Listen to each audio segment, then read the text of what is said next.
N3 ने call किया, लेकिन विमान की ऊंचाई 9800 मीटर थी और गति भी 840 किलोमीटर प्रति घंटा थी। केबिन में ऑक्सीजन बाहर निकल रही थी। तापमान गिरकर -40 डिग्री तक पहुंच गया था। दोनों की जान कभी भी खतरे में पड़ सकती थी। कप्तान मुश्किल से यात्रियों को स्थिर रखने की कोशिश कर सकता था। विमान में तेज झटके लगे, तभी एयर होस्टेस को कुछ असामान्य महसूस हुआ, लेकिन वे केवल सभी की भावनाओं को शांत करने की कोशिश कर सकती थीं। हालांकि ठीक इसी जीवन मृत्यु के नाजुक मोड़ पर कॉकपिट का दरवाजा अचानक तेज हवा के दबाव से खुल गया, जिससे एक ही झटके में तेज हवा केबिन में घुस गई। नाश्ता बांट रही एयर होस्टेस तुरंत जमीन पर गिर पड़ी। नाश्ते के पैकेट, अखबार और यात्रियों का सामान इधर-उधर उड़ने लगा। ऑक्सीजन मास्क भी एक-एक कर गिरने लगे। कम तापमान और तेज हवा के कारण कई यात्रियों को सांस लेने में दिक्कत और शरीर में झटके आने लगे। चीख पुकार और रोने की आवाजों के बीच पूरा विमान दहशत और निराशा में डूब गया। ऐसे में एयर होस्टेस मुश्किल से खड़ी हुई, लेकिन उन्होंने डर का सामना करते हुए अपनी जान की परवाह किए बिना यात्रियों को ऑक्सीजन मास्क पहनाने में मदद की। इसी समय ग्राउंड कंट्रोल लगातार फ्लाइट को कॉल कर रहा था। इस वक्त विमान की गिरने की रफ्तार 3 किलोमीटर प्रति मिनट थी। अगर यही हाल रहा तो 2 मिनट में विमान बर्फीली पहाड़ियों से टकरा जाता। सह पायलट अब भी खिड़की के बाहर जिंदगी और मौत के बीच झूल रहा था। ऐसे में पहले सह पायलट को बचाया जाए या बेकाबू विमान को संभाला जाए, ये सवाल था। इस घड़ी में कप्तान ने सांस रोककर एकाग्रता से काम किया। उसकी मजबूत मानसिकता और अडिग विश्वास ने उसे सही फैसला लेने और हालात संभालने के लिए प्रेरित किया।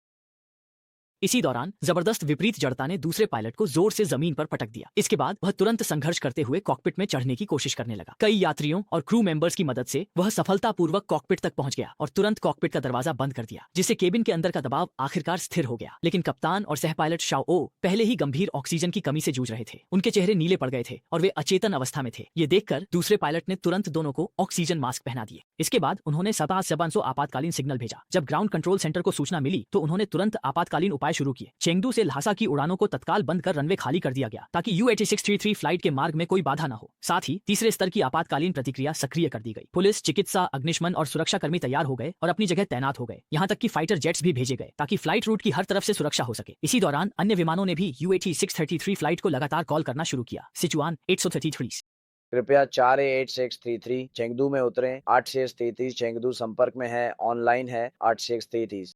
सभी लोग अपने अपने घरों में बिस्तर पर लेटे सुन रहे थे। कृपया जवाब दें। यही है चीन की रफ्तार और एकता की ताकत। इस समय UH-633 अभी भी 7000 मीटर की ऊंचाई पर था। उन्हें ऑक्सीजन की पर्याप्तता सुनिश्चित करने के लिए 3000 मीटर तक उतरना जरूरी था, लेकिन वे जिस स्थान पर थे वहां की औसत समुद्र तल से ऊंचाई लगभग 500-400 मीटर थी। ऊंचाई कम करने के लिए उन्हें जल्दी से इस छिंगजांग पर्वत श्रृंखला से बाहर निकलना था। इसी दौरान वे दुर्लभ घने वर्षा बादलों से टकरा गए और बादलों के भीतर तूफान और बिजली कड़क रही थी। अगर विमान एक बार इन बादलों में घुस जाता तो वह पल भर में ही चकनाचूर हो सकता था। यह तो जैसे मुसीबत पर और मुसीबत आ गई, लेकिन इस समय उनके पास कोई दूसरा रास्ता लेने का मौका ही नहीं था। ऐसी स्थिति में जमीन पर मौजूद लोग भी कुछ नहीं कर सकते थे। ये कप्तान के लिए एक बेहद कठिन परीक्षा थी। जरा सी भी गलती के परिणाम की कल्पना भी नहीं की जा सकती। हालात को देखते हुए कप्तान ने तुरंत दिशा बदलने का फैसला किया और आसपास कोई मौका तलाशने की कोशिश की, लेकिन यात्रियों ने जब यह देखा तो वे तुरंत घबरा गए और उनका मानसिक संतुलन टूट गया। क्यों मैं विमान उड़ा रहा हूँ? कप्तान विमान कैसे उड़ा रहा है? मैं कप्तान से मिलना चाहता हूँ। क्या आप सबकी सुरक्षा की गारंटी दे सकते हैं? अच्छी बात यह रही कि मुख्य फ्लाइट अटेंडेंट के धैर्यपूर्वक समझाने पर सभी की भावनाएं धीरे धीरे शांत हो गईं। लेकिन ऑक्सीजन की कमी के कारण कप्तान को भ्रम होने लगा। दूसरे कप्तान ने तुरंत उनकी मालिश कर उन्हें गर्म रखने की कोशिश की और लगातार उन्हें सतर्क रहने की याद दिलाते रहे, क्योंकि यह सिर्फ जिम्मेदारी और कर्तव्य का सवाल नहीं था, बल्कि सैकड़ों परिवारों की खुशियों से भी जुड़ा हुआ था। कप्तान की नजरें धीरे धीरे दृढ़ होती गईं। लगातार चक्कर लगाने के बाद